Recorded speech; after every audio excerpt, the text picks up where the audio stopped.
The man was tied to a tree, barely able to breathe, desperately stretching his toes toward the ground, fighting for each gasp of air, fighting to stay alive. People around him had long stopped caring. No one seemed to notice whether he lived or died. By sunset, the man who had bought him finally returned and took him back to the plantation. The owner told him that the overseer would eventually kill him and then sell his body for profit. He claimed that at least he had saved his life. Touched by his master's kindness, the man told him that he was actually a free man and had no intention of trespassing. He begged him to let him go, but the landowner refused, saying that since he had paid for him, he was now his property and he would never let him go. The next day, the master personally brought him to the cotton fields. The overseer warned everyone that if they didn't finish their work, they'd face torture. That was how their day began. Under the crack of whips, the slaves picked cotton non-stop. Anyone who slowed down was punished. At the end of the day, the harvest was weighed. Those who failed to meet the quota were beaten. Even those who reached it, if they picked less than the day before, were punished just the same. Every back bore countless scars. The man's job was to pick cotton too. To make things worse, the overseer gave him an impossible target. No matter how hard he tried, he could never meet it,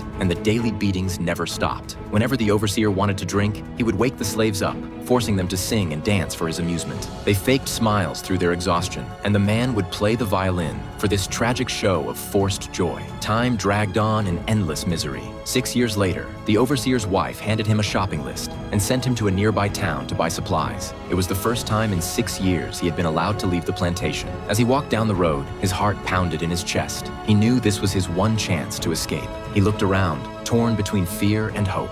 Finally, after agonizing hesitation, he decided to run. He bolted into the forest, driven purely by the instinct to survive. He had no idea how long he'd been running when he suddenly came across a group of white patrolmen torturing 2 runaway slaves. The captain fixed his cold eyes on him, sending a chill down his spine, then motioned for him to come closer.